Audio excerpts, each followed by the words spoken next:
Well, I still don't have brakes. I've cleaned up the brake drums, painted them, made them nice and pretty. Ordered new sealer things, only to find out that this one is too small. Well, what I mean, or too big, depends on how you think about it. This edge, I guess, has been turned, and compared to this edge, it's significantly smaller. So I basically can't put the brakes together. So I've just ordered new brake drums. They're pretty cheap. So I'm putting 2 new ones on it. Just hate that I've, bothered cleaning them up. But that gap, it's like 1/8 of an inch on each side, makes for 1/4 of an inch, and there's just not enough adjustment in the adjuster to make up for that, so it keeps blowing the piston off. So while I'm waiting for that, I'm going to do some other things. Over the weekend, I finally decided what I'm going to do and maxed out my credit card. I've ordered new A-arms. I've ordered new kingpins that are pre-assembled onto the hub. So when that comes, I'll be able to just basically bolt it onto the car and it'll be good to go. And finally, last Monday, a week ago, I was having trouble with the voltage regulator, and I ordered one. It came in on Saturday, so I can put that in and see if the generator works. So while we have the voltage regulator out, let's have a look at them. This one, focus, there we go. This one says Lucas, England. This one says voltage regulator, no Lucas on it. So what I'm going to do is use the cover off the Lucas one and put it on the new one, if it fits, which it seems to fit pretty good. Then it looks original, at least.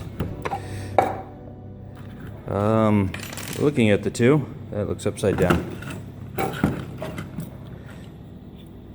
Looking at the two, you can see a bit of a difference just in the cleanliness. The copper is nice and shiny, but everything else seems to be just as it should be. So, and on the bottom, we have all the wires without soldering involved.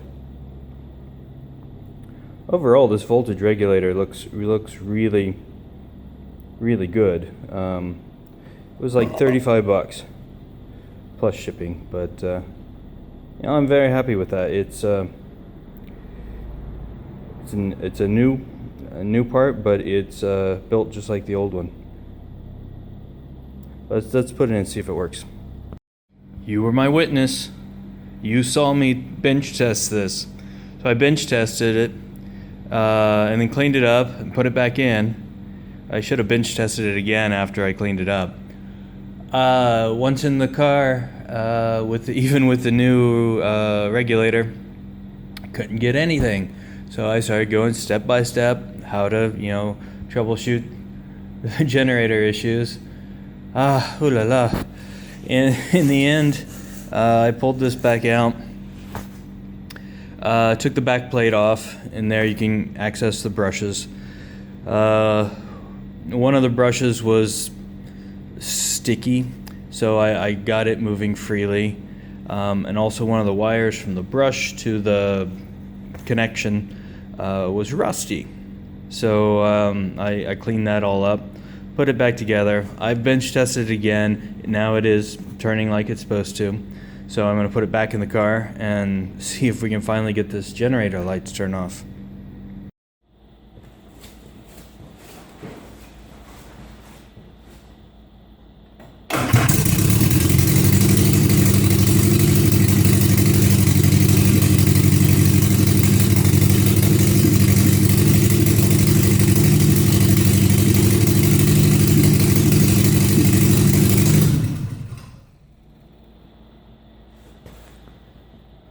that was a test to see if the generator works. If you pull the power off of it and it's still running, then it is charging. No matter what the indicator light says or anything, if you have the battery disconnected and it's still running, it's charging. So with that, yay, finally. So I don't know if the regulator I bought was absolutely necessary, but given the condition of the old one, I'm certainly glad to be replacing it because it was kind of sketchy. So this is going against my better instincts, but while I had all the suspension off, I just had to do something to this area because I know once the suspension's back in, it's impossible to get to. So what did I do? I washed it all off with, I started with mineral spirits, white spirits, to cut the grease and scraper really, because it was all thick. Finally got down to original yellow paint and the pinkish primer that's underneath that. Quite a bit of rust.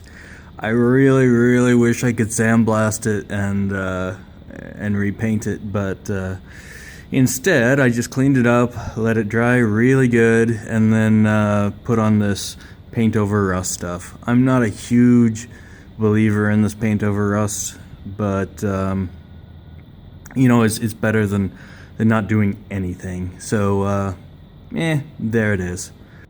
And I'm probably going to do some more of this with the rest of the underbody. That's why I've picked this green color. It's not too bad of a match. So one of the things they don't like at the Control Technique is holes in the car. Well, holes in the car where they don't belong. So one of the things I want to take care of while the suspension's all out of the way, the front suspension, is some of the holes in the car. This here is a fiberglass patch. I don't know when it went in, but it's been there for a while. It's already pulled away from the metal, and it's pretty corroded underneath. So we're gonna grind this back, cut it back to some solid metal, and build a patch to go in there. And while it's opened up, try to clean back as far in there as we can, hit it with some rust converter, you know, put a band-aid on it, see as best we can.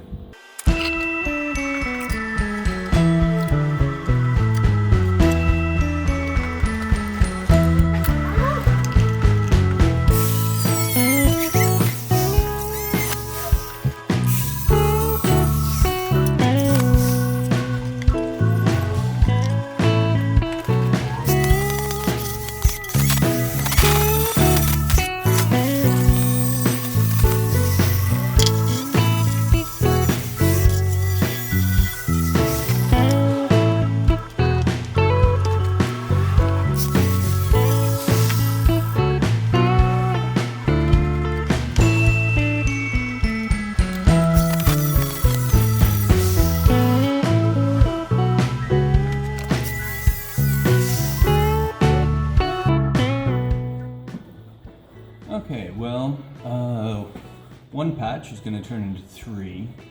We have this little corner piece that I'm going to build here, and then a piece that goes here, and then finally, I don't know if you can see this line here, should continue down all the way to the bottom, and that's what makes up to the outer sill, and finishes it off.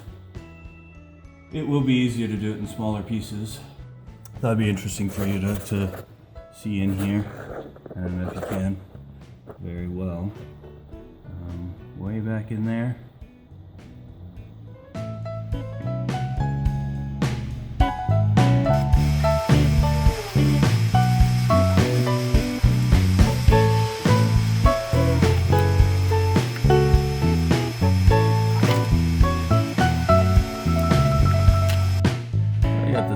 Corner piece welded in. Next, I have made a, typical cardboard template. It fits pretty nicely. I've added a return on it. I'm not sure why, it seems like it should be there.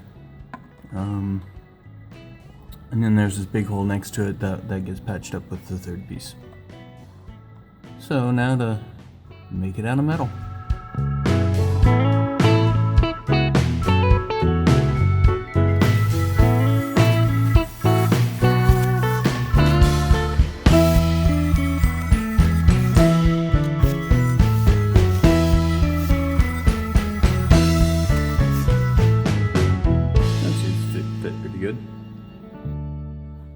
So I splurged a little bit. I bought a stainless steel exhaust system. The one that was on there, I think the exhaust pipe, the front pipe was original, but the well, original is I don't know. I don't remember ever replacing it. But the muffler was off the Mark III that a friend of mine had given me. I changed that out in high school. It was an old glass pack, I think, which basically it's a straight pipe. It had very little, if any, mufflering. So I wanted something a little bit quieter. This isn't a race car, you know, it should have a bit of class. And I don't want to sound like I'm driving a Subaru around the streets. So I bought this. When I was in high school and I changed for that glass pack, I drove back up to high school with a new muffler, and my friends went, "Oh my God, what'd you do with the engine, man?" No, it was just straight pipe. Okay, so I'm gonna put this on and we'll see what it sounds like. Yeah, this goes. There's two types of fittings on here. This one has the studs. There's another with a clamp that's supposed to be a pain to get on and off. So I'm using the original flange. And then, I can't do this one-handed, and there's this this donut that goes on there. Put the donut on. There's a question on, you know, half of this, it's a gasket basically. Half of it's metal and half of it's, I don't know what material that is, but probably asbestos. No. The big question is, which side does the metal go on? And in theory, the theory is that the metal is supposed to go on the hottest side, but it's a bit counterintuitive because the exhaust pipe actually dissipates heat quicker than the manifold. So they're suggesting putting it on, well, the online forums are suggesting putting the metal on towards the pipe. So that's what I'm doing. We'll put it on that way.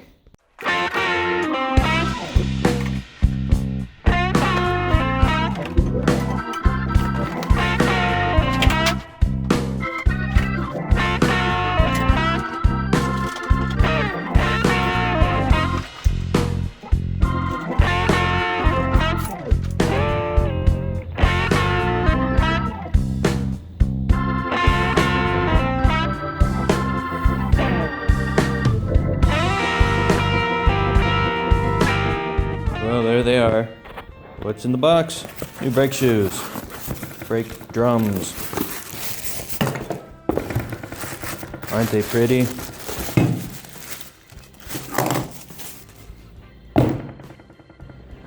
Shiny. Hopefully, with all new parts now, it'll fix my braking problems.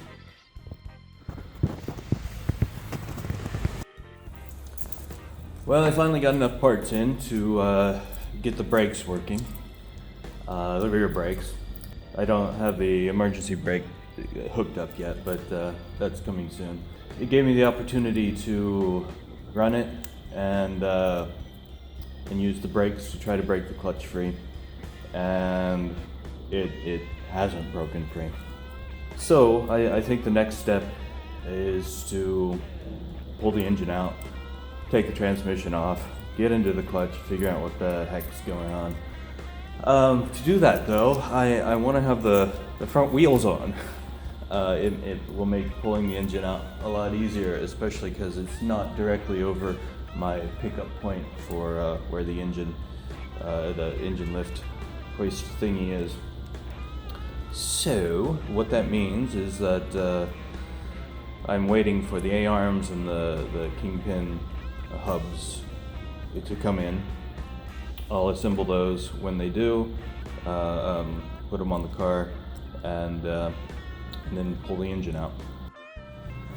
So what we have here is the brace and the mechanism that mounts on the differential.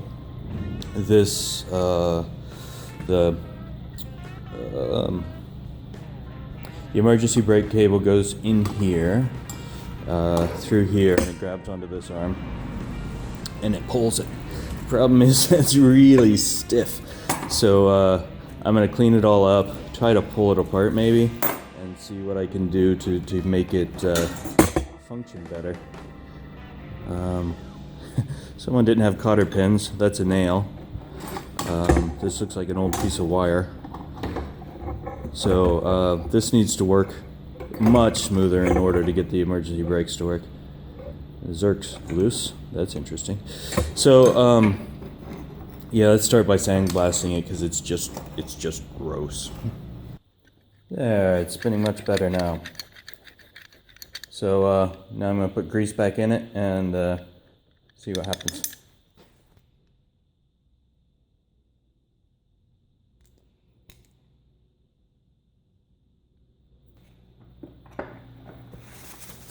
Finally, it's smooshed down all the rest of the gross stuff in there.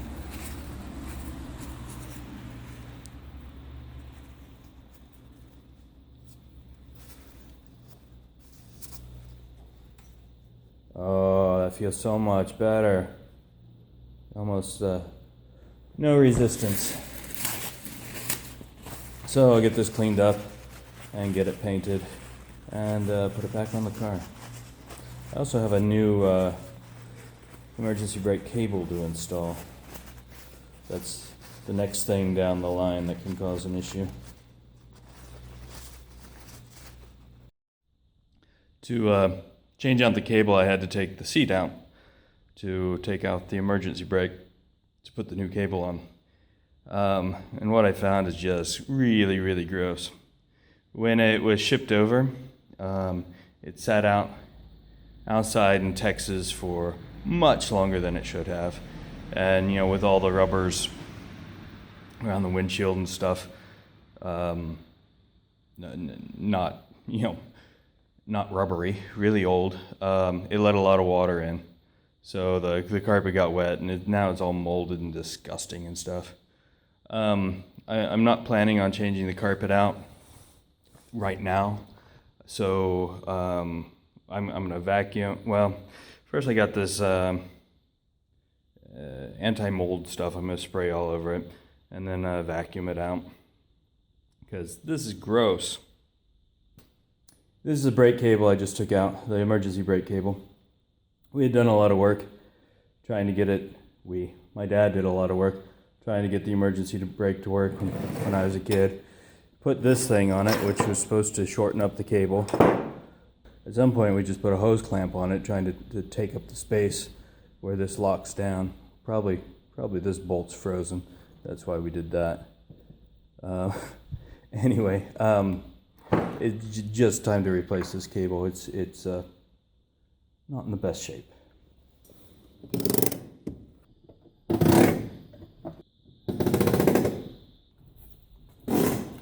If you want to come along on the ride as we complete this project, click the subscribe button. If you want YouTube to tell you every time there's a new video, click the alarm bell. Thanks for watching, and your support is very much appreciated.